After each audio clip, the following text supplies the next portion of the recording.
하나님은 우리가 드리는 찬양 속에 거하신다고 합니다.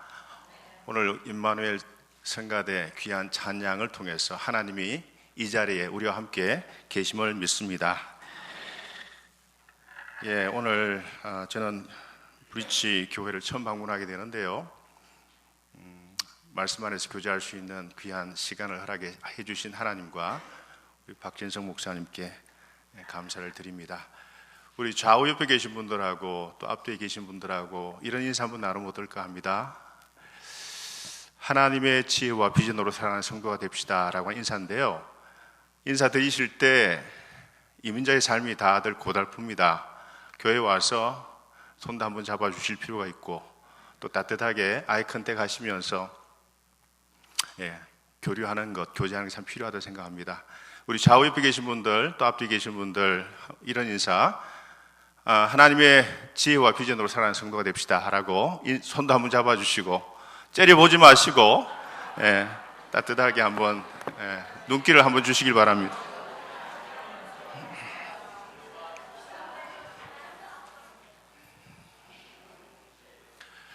인사하는 모습 뵈니까 너무 좋습니다. 세상에선 그리 아니하더라도 교회에 와서 이런 교제가 넘치는, 아름다운 성도의 교제가 넘치는 그런 복된 교회 되기를 진심으로 소망합니다. 하나님이 주시는 비전과 소망으로 살아가실 수 있는 그런 성도님 되시길 바라면서요, 유대인 종교 철학자 마르틴 부버라고 하는 분이 계십니다. 아마 여러분들 이 책 아실지 모르겠습니다. 이 운뜨두라고 나와 너라고 하는 그 책에 보면 이분이 이런 말을 합니다. 모든 참된 삶은 만남에 있다. 우리가 살아가면서 누구를 만나느냐에 따라서 우리 삶의 방향과 퀄리티, 질이 결정되어진다고 합니다. 여러분 살아가면서 귀한 만남, 복된 만남을 통해서 여러분 삶과 사역이 더욱더 풍성해지기를 진심으로 소망합니다. 그리고 우리가 가지고 있는 작은 것이라도 주위에 있는 분들과 함께 나누어서 그분들을 하나님 사랑으로 섬길 수 있는 저와 여러분 되시기를 소망합니다.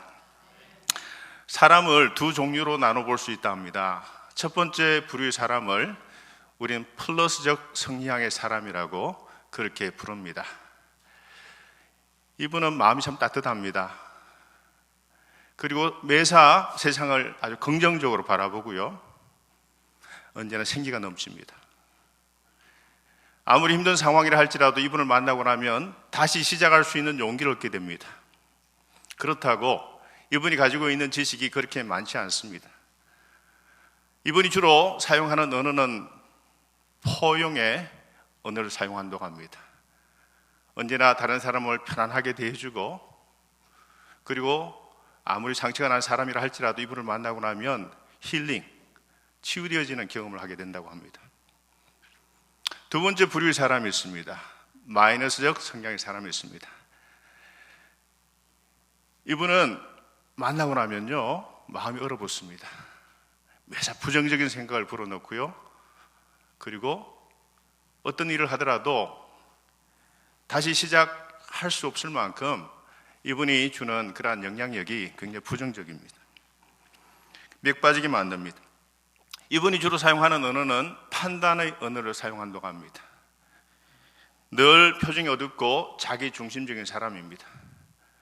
여러분들은 과연 어떤 종류의 사람에 해당됩니까? 하나님의 비전과 지혜로 살아가는 사람들은 사람을 대하는 태도가 먼저 다릅니다. 세상을 바라보는 시각이 다르고요, 사역하는 방법이 다릅니다. 여러분들 소형 선박이든 대형 선박이든 목적지까지 가기 위해서 장착해야 될 게 참 많습니다. 물론 엔진도 있어야 되겠죠. 엔진만큼 더 중요한 게 있습니다.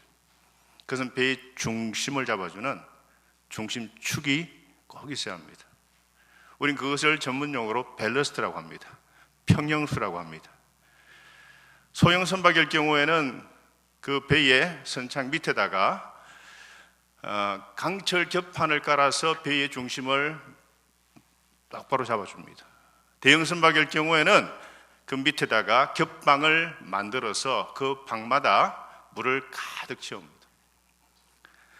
배가 중심을 잃고서 약간이라도 기울게 되면 그 평형수가 다시 중심을 잡아서 바르게 세워줍니다.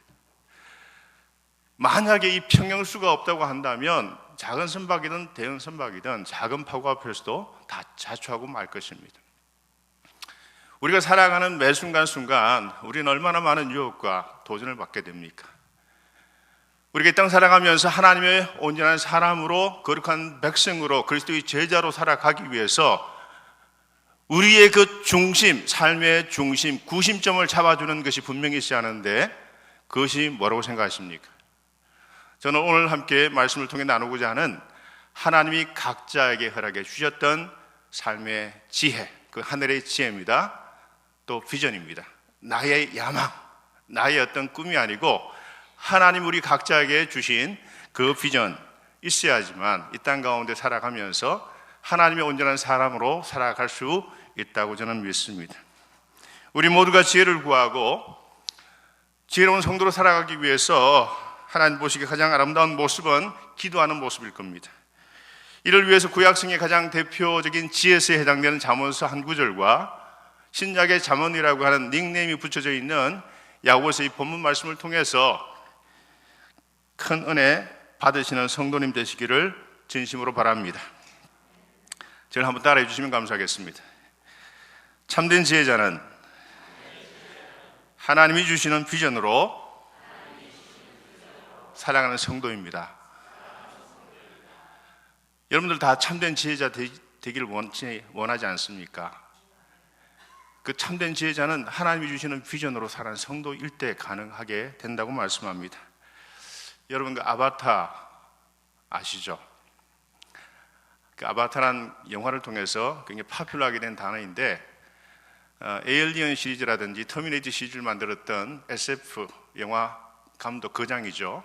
제임스 카메론이 만든 아바타라고 하는 영화를 통해서 대중화된단 말입니다.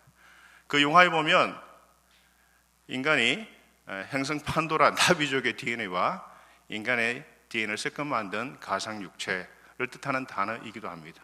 본래 이 단어는 지상세계로 강림하신 육체적 형태를 뜻하는 산스크리트 아바타라라고 하는 단어에서 파생된 그런 용어인데요. 이 단어를 쉽게 설명드리면 가짜 육체를 뜻하는 겁니다. 몇 년 전에 한국 사회에서 한 신혼 부부가 게임에 중독된 나머지 한 살배기 딸아이를 굶겨 죽인 사건이 발생했습니다. 놀랍게도 그 둘이 아주 중독된 게임은 사이버 공간에서 사이버 아기를 키우는 게임이었다고 합니다. 게임방에서 가상현실 속의 아바타를 키우기 위해서 현실 속에서 자기가 정말 사랑하고 양육해야 할 딸아이를 굶겨 죽인 사건입니다. 날마다 직면한 현실의 어려움을 해소하기 위해서 시작했던 그 게임에 중독된 나머지 가상현실과 진짜 현실을 구분하지 못하고서 결국 자기가 낳은 딸을 굶겨 죽이는 그런 지경에까지 이르게 된 겁니다. 이 사건은 너무나 어처구니 없고 극단적인 경우이긴 하지만 자칫 우리 삶과 사역에도 이러한 현상이 동일하게 일어날 수 있음을 우린 경계해야 합니다. 우리 영성생활을 마치 아바타처럼 하시는 분들이 가끔 계십니다. 우리가 하고 있는 삶과 사역이 진짜 내 속에 있는 인더 퍼슨, 속 사람을 키우는 것이 아니고 겉모양, 겉사람, 겉칠해 이것을 키워나가는 그런 사역을 한다고 한다면, 그런 삶을 살아간다고 한다면 심각한 영적인 문제, 삶의 문제가 분명히 있다고 저는 믿습니다. 우리가 하고 있는 삶과 사역이 진짜 나를 알아가고 하나님 비전에 맞춰 살아가는 내가 아니라 대신 내 속에 제거해야 할 아바타를 만약 키우고 있다면 그것은 심각한 문제입니다. 하나님이 주신 비전을 온몸으로 살아가는 것이 아니라 머리만으로, 감정만으로 추구할 때 열심히 아바타를 꾸미는 일이 될 것입니다. 그런 동안 한 살배기 딸 아이가 굶겨 죽은 것처럼 내 속에 건강하게 자라야 할 속 사람은 점점 죽어가며 바깥에 그 사람이 성장하는 이 언밸런스가, 영적인 언밸런스가 분명히 생길 수가 있습니다. 시간이 흐를수록 주일의 나의 모습과 주중의 나의 모습이 그 격차가 점점 벌어집니다. 집안 속의 나의 모습과 집 바깥의 생업 현장 일터 속의 나의 모습이 그 간격이 점점 벌어집니다. 그 차이가 심각해집니다. 이러한 습관이 점점 굳어지면 진짜 나로 살아가는 것이 아니고 아바타로 살아가게 되겠죠. 그리고 더 심각한 것은 그 아바타가 진짜 나인 것처럼 착각하며 살아갈 수가 있다는 것입니다. 하나님께서는 우리가 같이 읽었던 본문 잠언 29장 18절 말씀을 통해 묵시가 없으면 백성이 방자 행한다, 이런 경고의 말씀을 하셨습니다. 여기서 방자 행한다는 말은 히브리어로 파라인데 그 속뜻은 신중함이나 자제력을 상실한 경건망동한 언행을 말합니다. 따라서 묵시가 없으면 백성이 방자 행한다는 말은 뭡니까? 비전이 없다면 누구나 자기 마음대로 자기 뜻대로 살아갈 수 있다는 그런 말씀이 되겠습니다. 비전이란 뭡니까? 눈에 보이지 않지만 분명히 우리 삶에 지침이 되어서 하나님이 주셨던 그 지침을 향해 끊임없이 추구해 나가는 그 인사이트, 통찰력을 말하는 것입니다. 따라서 비전 있는 사람의 시선은 언제나 오늘을 뛰어넘어 보다 먼 하나님께서 가리키는 미래를 향해 직시해 있습니다. 프랑스의 철학자이자 수학자였던 파스칼, 그가 쓴 빵세에 보면 이런 내용이 나옵니다. 하나님이 인간을 창조하실 때 각자의 마음속에 하나님만이 메울 수 있는 여백, 공백을 두셨다는 겁니다. 그런데 그 공백, 여백은 하나님만이 메울 수 있는데 많은 사람들이 자기 마음대로, 자기 욕정대로, 자기 뜻대로, 자기가 추구하는 가치대로 메우려고 한다는 겁니다. 그런데 그렇게 메우려고 하면 할수록 어떤 문제가 생기냐면, 우리가 기갈에 걸렸을 때 짠 바다 소금물을 마시게 되면 어떻게 됩니까? 기갈은 더 정복될 것이고 급기야 그 사람은 죽고 말 것입니다. 하나님만이 메울 수 있는 그 여백, 공백은 하나님께 내어드리고 그분으로 하여금 메워줄 수 있도록 우리를 맡게 하는데, 우리 마음대로 메울 수 없는 영역이 분명히 있다는 겁니다. 우리가 살아가면서 우리가 이 땅 가운데 살아가는 동안, 호흡하는 동안 하나님만이 메울 수 있는 그 여백은 분명히 하나님의 비전과 지혜로 채워야 한다고 저는 믿습니다. 흔히 장래성이 있어 보이는 사람을 가리켜 비전이 있다, 그렇게 말을 합니다. 미래에 대한 통찰력으로 지금부터 미래의 자신을 생각하며 스스로 준비해 나가는 사람은 비전이 있을 수밖에 없습니다. 비전이 없는 사람이 방자해지는 이유가 여기에 있습니다. 비전이 없다는 것은 그의 시선이 늘 자기 앞에, 바로 자기 앞에 머물기 때문입니다. 그런 사람은 눈에 보이는 대로, 자기 욕정대로, 그리고 감정대로, 기분 내키는 대로 살아가기 마련입니다. 그 결과 그의 삶은 방자해지기 마련이고요, 결국 그의 삶은 망가지고 맙니다. 하나님에서 멀어지고 맙니다. 많은 크리스찬들이 비전과 야망을 혼동하여서 하나님이 주신 비전으로 살아가는 것이 아니고 자신이 야망이 투사된 아바타로 살아가는 것을 보게 됩니다. 그것은 거짓된 삶입니다.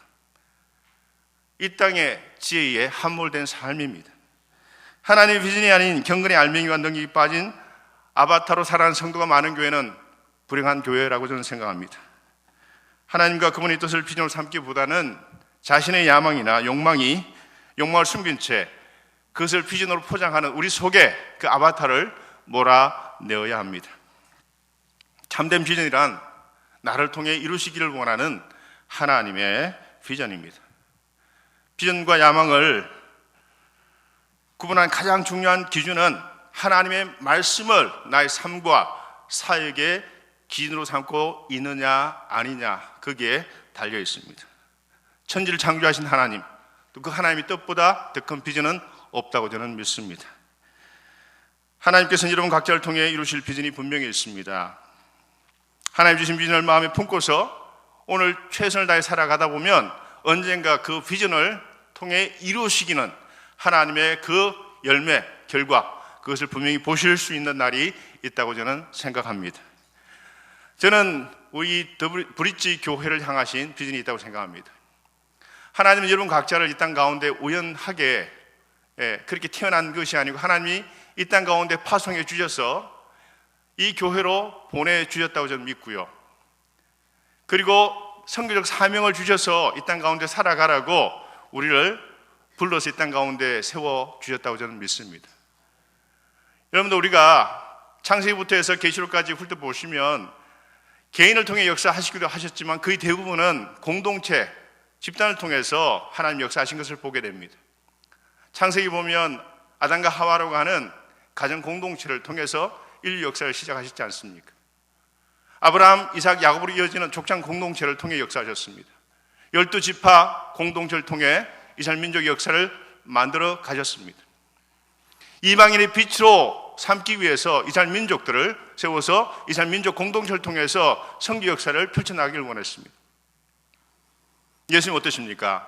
예수님 홀로 사역하실 수 있는 분입니다. 그럼에도 불구하고 갈릴리의 가장 어떻게 생각하면 낮은 계층에 있는 어부들로 구성된 12제자들을 선택해서 12제자 공동체를 통해서 선교적 사명을 감당케 하셨습니다. 바울은요, 그 광대한 로마 영토, 그 영토에서 40명에 60명 정도 되는 가정교회 공동체를 세워서 하나님의 구원 선교를 감당할 수 있도록 그렇게 바울과 가정 공동체를 세워 역사하셨습니다. 마지막 책 계시록에 보면 마지막 피날레가 어떻게 끝납니까? 하나님 구원 역사의 마지막 피날레는 신랑이신 그리스도와 이 땅의 신부이신 교회 사이의 웨딩 세리머니로 마지막 피날레가 장식되어집니다. 하나님의 구원 역사는 가정과 가정으로 이어지고 수많은 공동체를 통해서 이 땅 가운데 하나님의 선교 사명을 감당하라고 우리 각자를 이 땅 가운데 파송해 주셨고 이 땅에 무수한 교회를 세워 주신 줄로 저는 믿습니다. 브릿지 교회가 바로 그런 선교적 공동체로 계속해서 성장해 나갈 수 있기를 진심으로 소망합니다. 한 번 더 따라해 주면 감사하겠습니다. 참된 지혜자는 온유한 지혜로 살아가는 성도입니다. 야고보서 3장 13절은 너희 중에 지혜와 총명이 있는 자가 누구냐? 그 선행으로 말미암아 지 온유함으로 그 행함을 보일지니라 우리에게 말씀합니다. 자, 이 본문에 나오는 온유한 지혜는 과연 어떠한 지혜일까요? 세상은 다른 사람보다 더 많은 정보와 지적 능력을 갖추는 것을 지혜라고 합니다. 그래서 우리 젊은 세대는 스펙을 쌓기에 여념이 없습니다. 수많은 스펙을 쌓아 나갑니다. 그리고 세상 사람들은 자신에게 그런 능력이 있음을 보여주기 위해서 경쟁적으로 노력하고 있고요. 심지어 없는 것도 있는 것처럼 프리텐딩, 보여주는 것에 여념이 없습니다. 이것이 앞서 말씀드린 아바타의 삶이고 거짓 지혜를 추구하는 삶입니다. 야고보서 3장 14절에서 너희 마음속에 독한 시기와 다툼이 있으면 자랑하지 말라, 진리를 거슬러 거짓말하지 말라고 말씀합니다. 그리고 15절에서 이런 지혜는 위로부터 내려온 것이 아니고 땅 위의 것이고 귀신의 것이고 정욕의 것이다 라고 강하게 엄중히 경고하고 있습니다. 자, 그렇다면 온유한 지혜는 정욕과 귀신의 것인 땅의 지혜와는 대조를 이루는 지혜가 되겠습니다. 온유한 지혜는 하나님에 속한 것입니다. 하나님 주시는 비전에 따라 그분의 말씀의 원칙에 순종하려고 하는 그 겸한 마음의 자세에서 나오는 지혜가 되겠습니다. 자, 성경에서 우리에게 주는 중요한 교훈이 있습니다. 세상에서는 별 볼 일 없어 보이는 사람도 하나님 보시기에는 아주 소중한 존재가 될 수 있다는 것입니다. 건축자의 버린 돌이 모퉁이의 머릿돌이 되었다, 이런 말씀이 있지 않습니까? 세상에 어떤 사람도 쓸모있는가의 관점에서 취급되어서는 안 됩니다. 자, 하나님이 이 땅에 교회를 세울 때 돈 많은 사람, 권력 있는 사람, 가진 것이 많은 그런 하이 클래스의 사람들로 세웠습니까? 그렇지 않습니다. 우리 초대 교회의 중심 역할을 했던 분들의 면면을 보면 그런 분들이 아닙니다. 고린도전서 1장 27절 28절에 이런 말씀이 나옵니다. 하나님께서 세상의 미련한 것들을 택하사 지혜 있는 자들을 부끄럽게 하려 하시고 세상의 약한 것들을 택하사 강한 것들을 부끄럽게 하려 하시며 하나님께서 세상의 천한 것들과 멸시받는 것들과 없는 것들을 택하사 있는 것들을 폐하려 하시나니, 하나님이 우리에게 요구하시는 지혜는, 또 가치는 이 땅의 지혜와 이 땅의 가치를 업사이드 다운, 전복시키는 전복적 지혜를 말합니다. 여러분들 팔복을 보세요. 심령이 가난한 자는 복이 있다, 애통하는 자는 복이 있다, 온유한 자는 복이 있다. 그런 복 주시면, 드리면 받겠습니까 여러분들? 근데 그런 복을 추구하라고 합니다. 왜요? 이 땅의 가치를, 질서를 전복시키는 지혜가 하나님 주시는, 우리에게 주시는, 요구하시는 지혜이기 때문에 그렇습니다. 자, 중요한 것은 그가 누구의 손에 들려졌느냐 하는 것입니다. 길가에 뒹굴고 있는 보잘것없는 돌멩이 몇 개가 어린 소년 다윗의 손에 들려졌을 때 어떤 역사가 일어납니까? 육적 반의 거구였던 골리앗을 넘어뜨렸습니다. 그 당시 이스라엘 민족은 청동기 문명이었고요, 블레셋은 철기 문명으로 단장한 강대국이었습니다. 그런데 그 전쟁에서 어떻게 됩니까? 믿음의 사람 다윗의 손에 들려진 그 돌멩이가 골리앗을 넘어뜨리고 블레셋을 거꾸로 들이는 그 역사로 일어나게 된 겁니다. 미디안의 목동이었던 모세가 하나님의 손에 붙들렸을 때 그는 이스라엘 백성을 가나안 땅으로 인도할 수가 있었습니다. 그렇지만 모세가 처음부터 하나님의 부름에 담대하게 응했던가요? 그렇지 않습니다. 나는 말이 어눌합니다. 자신이 없었죠. 3번씩이나 주님의 부름에 거절했습니다. 이런저런 핑계대며. 자, 그때 하나님께서는 호렙산에서 모세에게 하나의 이상을 보여줍니다. 불은 활활 타는데 그 가시던 불, 불타는 가시던 불이 재로 화하지 않는 자연의 법칙을 거스는 이상한 비전을 보여준 겁니다. 자, 여러분들 옛날 서부 영화에 보면 두 사람이 결투할 때 뒹굴뒹굴 바람에 따라서 굴러가는 그 마른 덤불 있죠? 거기에 성냥불을 그어가지고 붙이면 어떻게 됩니까? 확 하고 불이 올랐다가 갑자기 재로 사그라들게 되는 그런 것이 맞는 거 아닙니까? 근데 모세가 호렙산에서 보았던 그 이상은 그런 이상이 아니었습니다. 불은 활활 타는데 그 가시덤불에서 그 가시덤불이 재로 화하지 않는 겁니다. 자, 그런 비전과 이상을 통해서 하나님 모세에게 보여주시려고 했던 그 메시지가 뭐라고 생각하십니까? 너는 이 가시덤불 같은 존재야. 생명 없는 가시덤불 같은 존재지만 내가 너와 함께 하면 활활 불은 타지만 재로 사라지지 아니하는 그런 존재가 될 수 있다고 하는 메시지입니다. 애굽왕 바로를 만나서 이스라엘 백성을 구하라 할 때 그 뒤에는 너를 보낸 것이 아니고 그 뒤에 있는 내가 함께 하기 때문에 너는 나의 메신저로서 그 역할을 감당하면 되는 거야. 너가 하는 게 아니야 라고 하는 메시지였습니다.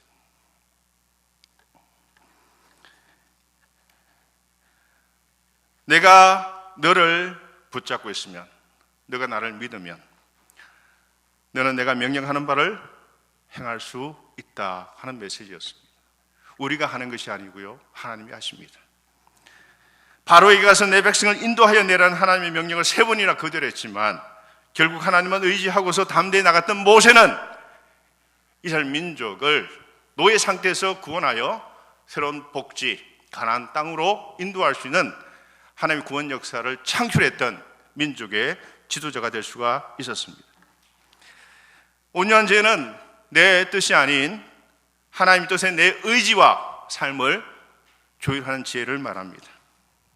그리고 온유한 죄는 겸손하기 때문에 그의 행실과 삶의 방식 속에 그 지혜가 드러나게 되어 있습니다. 우리 행실은 우리가 얼마나 지혜로운지를 증언합니다. 지혜는 그 행한 일로 인하여 옳다함을 얻느니라. 마태복음 11장 19절에서 예수께서 하신 말씀입니다. 야고보가 3장 11절에서 언급한 썸물은 오늘 본문 14절에서 표현된 교회 내의 질투와 이기적인 야망을 생산합니다. 결국 그 시기와 다툼이 일어나 교회가 분열되고 와해되고 맙니다. 다툼으로 번역된 헬라 단어 에리테이아는 배타적인 자기 이익을 추구하는 행위를 말합니다. 공동체는 안중이 없습니다. 자기 유익만을 추구하는 그러한 태도를 말합니다. 이것은 부지불식 중에 사탄에게 동조하는 행위라 말씀합니다. 야고보는 이러한 죄를 땅에 속한 지혜, 귀신의 것, 정욕의 것이라고 엄중히 경고하고 있습니다. 참된 지혜자는 온유한 죄를 추구합니다. 온유한 죄는 하나님의 뜻에 겸손하게 자신의 뜻과 삶을 맞춰 드리는 그러한 사람입니다. 여러분, 우리가 살고 있는 이 시대를 자세히 한번 보시길 바랍니다. 제가 유학 왔던 25년 전에 미국과 한국, 지금의 한국과 미국을 비교해 보시면 그 사이에 세상이, 한국과 미국이 엄청나게 변화된 것을, 변질된 것을 보게 됩니다. 청교도 정신 가운데 세워졌던 이 미국이 하나님을 더 이상 존중하지 아니하는, 오히려 하나님의 이름을 망령되이 행하는 그런 일들이 우리가 살고 있는 이 세상 속에 비일비재하게 일어나고 있습니다. 여러분, 경건이 뭡니까? 영어의 파열이, 경건이란 말의 뜻이 뭡니까? 하나님을 경외하는, 두려워하는 마음의 자세, 태도를 말합니다. 성경은 종말 직전에 일어난 여러 가지 현상에 대해 우리에게 잊을만 하면 계속해서 반복해서 말씀해 주고 있습니다. 생태계의 파괴, 도덕의 붕괴, 끊임없는 재회, 교회의 분열, 적그리스도와 같은 하나님을 대적하는 세력의 등장에 대해서 끊임없이 잊을만 하면 말씀해 줍니다. 잠언서의 가장 중요한 가르침이 뭘까요? 그 많은 내용을 우리가 한 단어로 집약하면 지혜고요, 한 구절로 만약 그것을 요약한다면 하나님을 경외하는 것이 지혜의 근본이다 하는 말씀입니다. 우리 속에 하나님을 경외하는 마음이 있습니까? 우리가 공동체 안에 있을 때뿐만 아니고 나 홀로 독방에, 골방에 있을 때에도 하나님을 진정으로 경외하는 마음이 있습니까? 이 경외하는 마음이 우리 가운데 있어야 할 줄로 저는 믿습니다. 우리가 언제 어디에 있든지 간에 우리를 지켜보시는 하나님, 우리가 동행해 주시는 하나님, 그분의 임재와 능력과 은혜를 믿는다면 우리 이 땅 가운데 당당히 싸워서 하나님 뜻대로 살아갈 수 있다고 저는 믿습니다. 하나님을 두려워하며 그분이 원하시는 삶을 이 땅에 살아가는 것이 가장 참된 지혜자의 모습입니다. 이것이 오늘 본문이 우리에게 가르치는 바로 그 온유한 지혜입니다. 자, 마지막입니다. 한 번 더 따라해 주시면 감사하겠습니다. 참된 지혜자는 공동체를 살리고 세워나갑니다. 자, 오늘 본문 야고보 3장 17절 18절은 하늘의 지혜가 단순히 개인적 차원만 있는 것이 아니고 커뮤널 다이멘션, 공동체 차원이 있다는 말씀합니다. 자, 17절과 18절을 한번 말씀을 띄워주시면 한번 띄워주시면 좋겠는데, 없으면 3장 17절 18절을 성경책을 펼쳐놓고 한번 같이 읽어보겠습니다. 그리고 거기에 나오는 많은 그 열매, virtue라 그래, 덕목이 어떤 것들이 있는지 한번 보실 수 있길 바랍니다.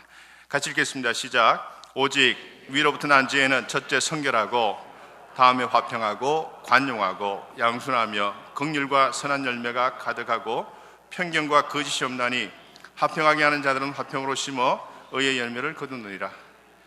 자, 여기 나오는 아주 풍성한 열매들이 있습니다. 성결, 화평, 관용, 양순, 긍휼, 선한 열매의 풍성함, 편견과 거짓이 없음. 자, 여러분들, 이것이 개인적 차원만 있나요? 성결, 여러분들 개인적 성결 굉장히 중요하지 않습니까? 홀리니스. 하나님 우리에게 원하시는 것은 거룩한 삶을 이 땅 가운데 살아가는 것을 원하십니다. 그런데 개인적 차원의 성결만 있는 것이 아니고 공동체적 차원의 성결도 중요하다 말씀합니다. 고린도전서에 보면 바울은 공동체 전체 가운데 누가 죄를 짓게 되면, 형제가 죄를 짓게 되면 그 공동체 전체가 아파한다는 겁니다. 그것이 점점 그 공동체를 침투해서 공동체를 괴멸시키는 그러한 역할을 한다라고 말씀합니다. 공동체의 성결이 너무나 중요합니다. 화평은요, 내 마음의 화평 중요합니다. 나와 너 사이의 화평 더 중요합니다. 그래야지 온전한 공동체를 우리가 세워나갈 수가 있습니다. 관용하는 것 어떻습니까? 자기를 용서하는 것 중요한 만큼 다른 사람을 품어주고 용서하고 관용하는 것 너무나 중요하지 않습니까? 이 여기 나오는 모든 열매들은요, 개인적 참여 있는 것이 아니고 온전한 공동체를 일단 가운데 세워나가려고 할 때 나와 너 사이, 우리 사이에 함께 만들어져 가고 세워나가고 우리가 간직해야 될 그러한 공동체적 차원을 분명히 가지고 있다는 겁니다. 관계적 차원이 분명히 있습니다. 인간관계의 근본은 서로를 알아주고 보살펴주는 것입니다. 일본의 그 유명한 목회자이자 신학자였던 우찌무라 간주가 이런 말을 합니다. 그대가 나에게 미움의 권총을 쏘아댄다면 나는 그대에게 사랑의 폭포수를 쏟아붓겠습니다. 아주 멋진 말이지 않습니까? 선으로 대갚아주는 겁니다. 그러면 꼬꾸라지지 않겠습니까?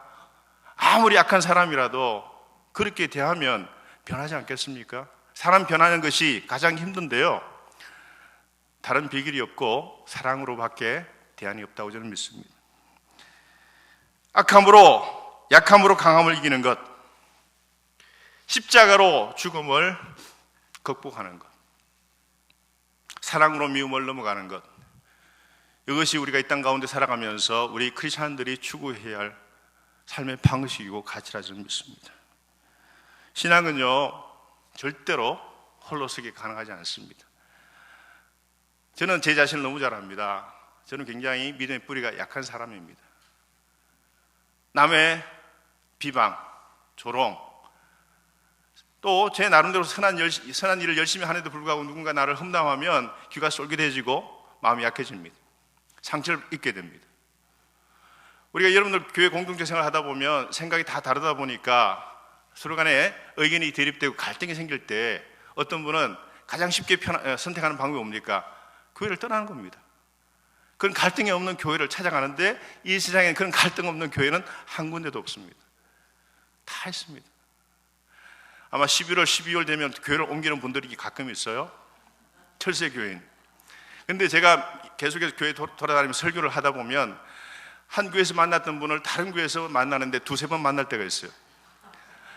저는 한번 생각해 봅니다. 하나님이 나중에 이분을 불러서 가게 됐을 때, 야, 너 세상에 뭐 하다 왔니? 한 번도 사역다운 사역을 해본 적이 없어요. 이분은 그냥 교회만 옮긴 것 뿐입니다.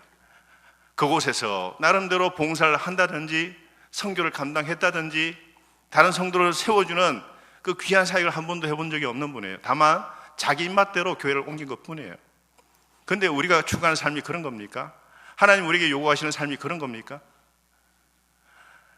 하나님이 여러분 각자를 이 교회, 브릿지 교회에 파송하실 때는 이 교회 가운데 온전한 공동체를 만들고 봉사하고 헌신해서 아름다운 하나님의 거룩한 공동체를 만들고 이 지역사회를 하나님의 말씀으로 헌신과 봉사로 섬기라고 이 교회를 이 땅 가운데 세운 거 아닙니까?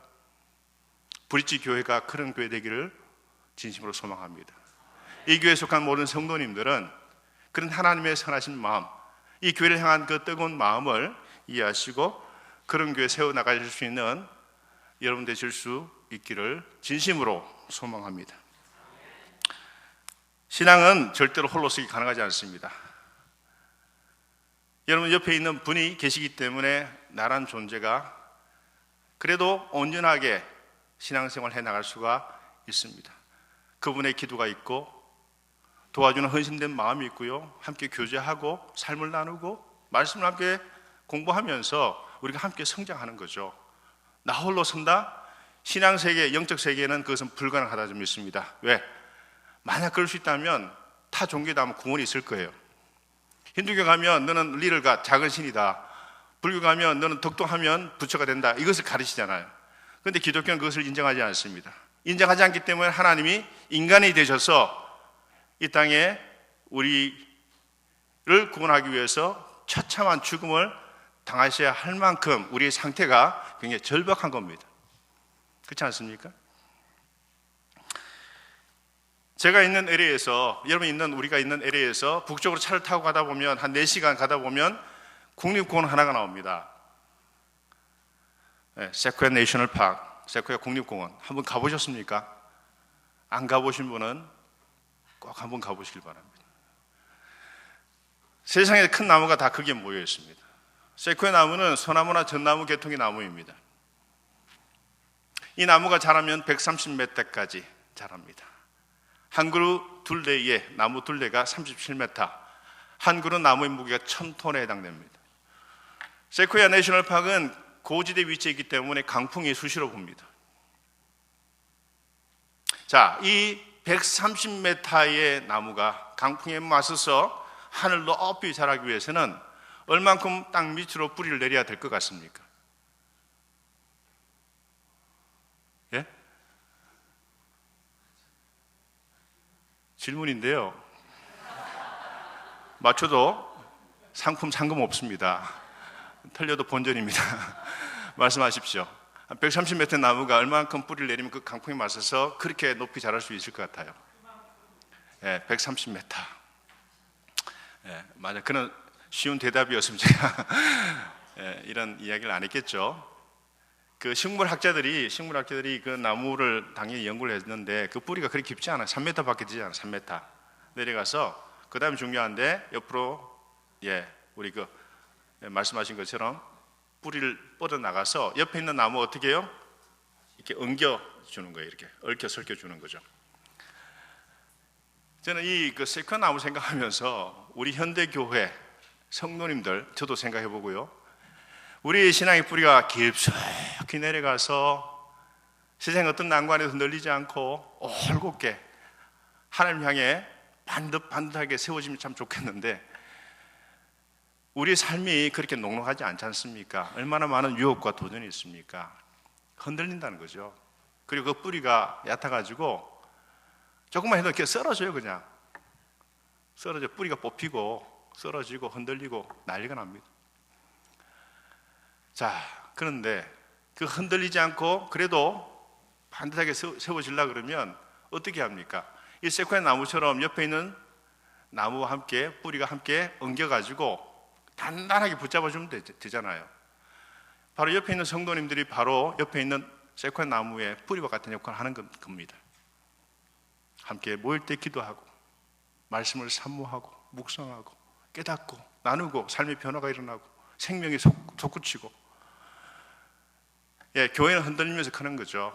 처음부터 완벽한 퍼펙트한 교회는 이 땅에 한 군데도 존재하지 않습니다. 다 ongoing, 건축 중인 교회만 있을 뿐입니다. 저는 세코야 나무를 생각하면서 우리 신앙 공동체를 늘 생각합니다. 신앙의 뿌리가 깊게 내려가 어떤 난관에 흔들리지 않은 그런 성도님들도 계시겠지만 대부분은요, 뿌리가 깊지 않아 작은 시험에도 번번이 나가 떨어지고 맙니다. 저는 이 세코야 나무를 지혜의 나무라고 부르고 싶습니다. 하늘의 지혜를 가르쳐줍니다. 우리가 이 땅에 살아가는 방법은 공동체 속에서 함께 옆에 있는 성도와 함께 손을 붙잡고 기도의 손으로 성령의 끈으로 연결되어서 함께 자라가는 것입니다. 그건 크고 작은 교회가 중요하지 않습니다. 큰 교회는 또 큰 교회대로 큰 문제가 많고요. 작은 교회는 작은 교회대로 아픔이 있어요. 자, 중요한 것은 그 아픔과 갈등과 상처를 어떻게 극복하고 더 온전한 하나님의 공동체로 가느냐, 이것이 우리에게 주어진 과제입니다. 저는 이 세코야 나무가 우리에게 함께라는 소중한 가치를 일깨워주는 나무라 생각합니다. 세코야 나무처럼 얕은 뿌리조차도 서로 세워지는 버팀목이 되어줄 때 우리는 하나님을 향해 가장 높이 자라 올라갈 수가 있습니다. 우리가 서로 영적으로 연결되어 서로 세워지는 버팀목이 되어진다면 거친 세속의 바람 앞에서도 흔들리지 않고 하나님의 사람으로, 하나님의 거룩한 백성으로, 그리스도의 제자로 온전히 이 땅 가운데 세워지고 살아갈 줄로 저는 믿습니다. 만약 세코야 나무가 스스로 잘났다고 서로 뿌리를 잡아주지 않는다면 어떻게 될까요? 그 거대한 나무가 약간의 바람에도 다 흔들려가지고 뿌리째 뽑혀가지고 넘어지고 말 겁니다. 성결, 화평, 환용, 양순, 긍휼, 선한 열매 풍성함, 편견과 거짓이 없음. 이 모든 것은 내가 속한 공동체를 돌아보는 지혜자의 마음이고 자세입니다. 이러한 든든한 공동체가 없다면 나도 주님 앞에 반듯하게 설 수 없음을 우리는 솔직하게 고백해야 합니다. 위로 크게 자라도 강풍에 쓰러지지 않은 세코야 나무처럼 성도가 서로 단단히 연결되어 있는 교회가 세상에 미친 바람, 광풍 앞에서도 흔들리지 않고 하나님을 향해 온전히 서갈 줄로 믿습니다. 서로를 붙잡아 주고 세워주는 지혜로 살아가는 공동체만이 하나님을 향해 위로 솟아 올라갈 수가 있다 믿습니다. 여러분 모두가 이런 교회를 이 땅에 세워 가실 수 있기를 진심으로 축복합니다. 성결, 화평, 관용, 양순, 긍휼, 선한 열매 풍성함, 편견과 거짓이 없음. 이러한 크리스찬이 지녀할 그 덕목, 열매를 가지고 여러분 서로를 단단히 붙잡아 주어 든든히 이 아름다운 공동체, 하나님이 이 지역에 세워주신 더 브릿지 처치, 이 교회를 아름답게 성장해 나갈 수 있는 모든 성도님 되실 수 있기를 진심으로 소망합니다. 기도드리겠습니다.